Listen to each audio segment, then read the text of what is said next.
Welcome to this online session.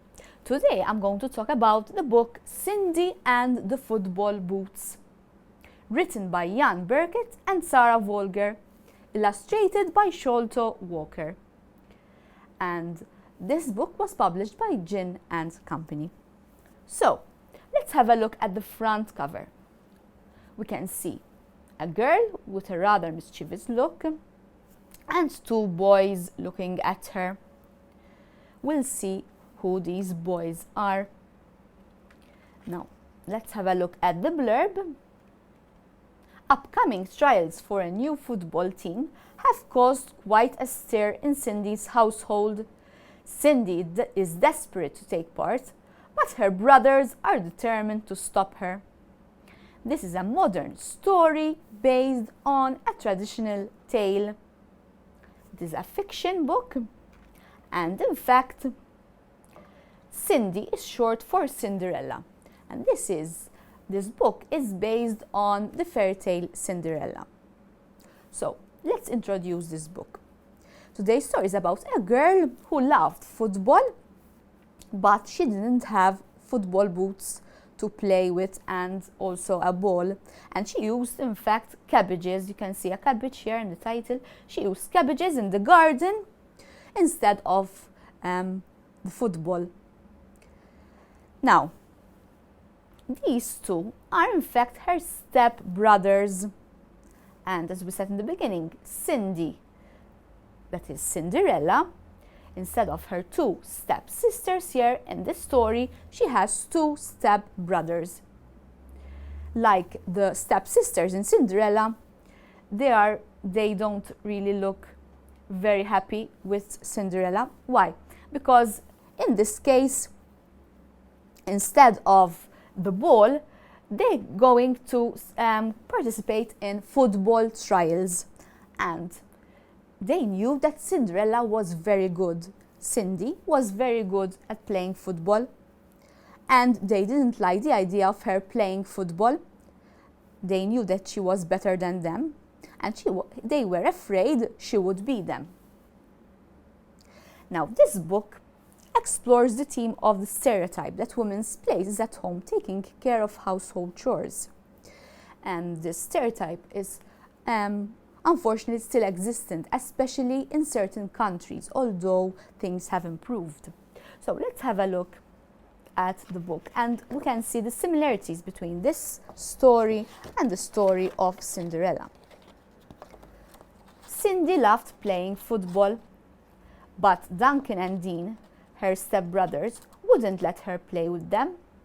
She was a lot better than they were, so Cindy used to practice by herself at home. "I don't know how she does that," Duncan complained to Dean as they watched her dribbling a cabbage expertly around the garden. "She hasn't even got boots on." "She hasn't got any boots, donut head," scoffed Dean. Of course! Cindy desperately wanted some football boots, but she didn't have enough pocket money. It was no good asking Dad either. He never had any spare cash, even though he worked such long hours. And what does this remind you of? So she didn't have boots, to play with, she didn't have a football. And this reminds us of Cinderella when she didn't have a dress. She didn't have a carriage, she didn't have a prince to go to the ball with. She didn't have a pair of slippers. So again, we have the similarities between this story and Cinderella.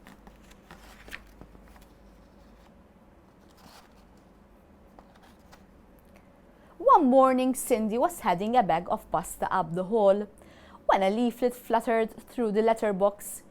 Dean leapt out of the lounge and grabbed it. "Football trials for new youth team," he read. Duncan sprinted down the stairs and snatched the paper from him. So here we can see the two brothers fighting over this letter. Okay, and we have Cindy with the bag of pasta. Again, we have this idea of Cinderella that used to take care of the household chores, and she ignored, she didn't ignore, but she was dedicated to her brothers, to her family, and she didn't have time for her hobby, for the hobby that she really loved, football.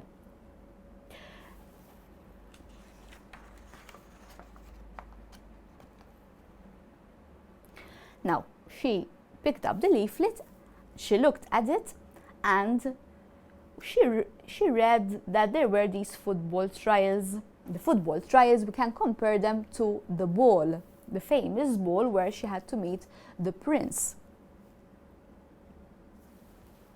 Look at her brothers looking at her in a very angry way, and here is Cindy thinking and imagining she has just won the cup.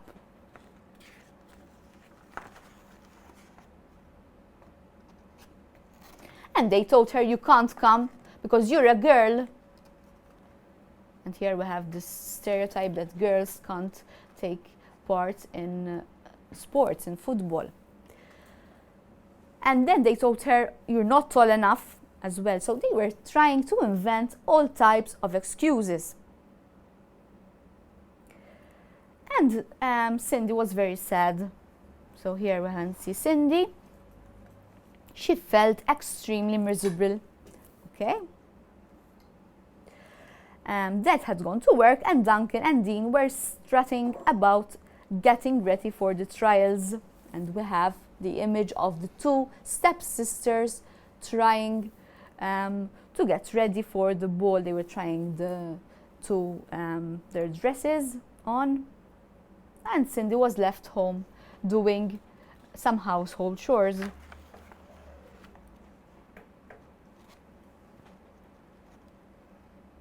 And she was still there thinking about the football trials. We can see Cindy here at the sink.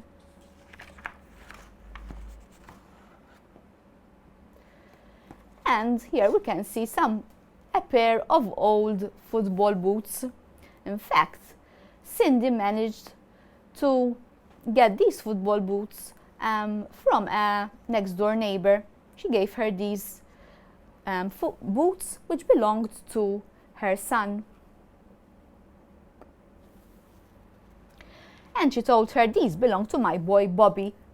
If they fit you, you can keep them. So here we are getting close to the fact that Cindy, in fact, can participate in the ball after all. So we can compare this lady to the fairy godmother who gave Cinderella a new dress. She used her wand, and Cinderella had a new pair of shoes. She had a new pair. She had a lovely dress, and she had a lovely carriage as well to take her to the ball. Now here we see Cinderella at the football trials. Cindy stood half hidden at the park gate, the old brown boots concealed in a plastic bag. She spotted her stepbrothers amongst an eager crowd of children. Whatever happened, Duncan and Dean mustn't see her. So here they are at the football trials, and we see this coach. The name of this coach is Prince. His surname is Prince, and here obviously we have the similarity with Cinderella, where we have the prince meeting Cinderella at the ball. Okay, the Prince Charming. I'm Steve Prince, he grinned, waving a clipboard. Once you've all signed up, we can start the trials. Then I'll pick my squad, and the Palace Park Panthers will be ready for action. Cindy couldn't risk adding her name to the list. And Mr. Prince watched her play closely, and he could notice that Cindy was really good. At last she was on the pitch. She didn't have long to prove herself and be home before her stepbrothers. So she had to return. She had to be back home before her stepbrothers, and in Cinderella we see that Cinderella had to be back home before midnight, before the spell vanished. And here we see Cinderella taking up her position in midfield. To her dismay, Duncan and Dean were playing for the opposing team, and Cindy soon got possession of the ball.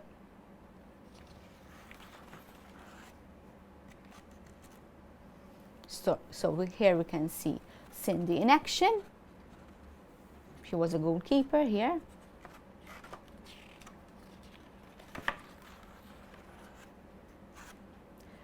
Cindy was delighted. As she approached Mr. Prince, she glanced around and realized the trials were over. She had to get home. "Come back," called Mr. Prince, but she had vanished. Then he noticed Cindy's boot in the mud. He picked it up. So we have the prince and Cinderella noticing Cinderella's slipper. Here we have the coach noticing Cindy's boots, one of Cindy's boots. She arrived home before her stepbrothers. As soon as her dad put his key in the door, they started complaining about the trials and how unfair it had all been. And Cindy kept herself busy by peeling potatoes. Then there was a knock at the door, and guess who came? There was Prince, the coach. "I don't understand. These are the last names on my list," sighed Mr. Prince. Cindy stepped forward. "It's my boot," she said shyly. Remember Cinderella when the prince came to look for the girl, the lucky girl who left her slipper at the ball? And here we have Prince looking for this very good player. "I'll deal with you later," said Dad firmly. "It is your boot, Cindy." And then he asked her, "Well," she said, "yes, it's my boot. And I've got the other one here to prove it." And at last, Cinderella managed to play with the team, and she got inside the team, and she was happy, and her brothers are looking at her crossly. Okay, so today we have mentioned women's footballers. Okay, now we have mentioned the fact that footballers, women footballers, are maybe not that famous, although things have changed. But in most countries, in some of the countries in the world, this problem still persists, and women are seen as they have to stay at home and take care of their household chores. They have to take care of the children, and they are not seen as players. Now, today I want you to write some information about a woman footballer of your choice. How did she start playing? How did the people around, including her parents, react to it? And did they support her? You can also, for those of you girls who like football maybe, and sometimes they told you this thing, so why are you playing football? This isn't football for boys only. So how did people around you, including your parents, react to this fact? Did they support you in your choice in playing football? And now I'm going to ask you a few questions about this book. So the first question is, what is the fairy tale? What fairy tale does this book remind you of? Okay, we mentioned a particular fairy tale, and this book is based on what fairy tale? What was the coach's name? Okay, we said we met a coach in the story. What was his name? What did Cindy use instead of football? What did she play with? Okay, we can see even in the picture and at the end as well. So She used things, we can see it at the end of the book here. She used objects that were familiar to her, like, for example, potatoes and cabbages. And what do we learn from this story? What do we learn from this story? So you can also send us your answers on our email nla@ilearn.edu.mt. And with that, we come to an end of this session. Thank you very much. I'll see you next time.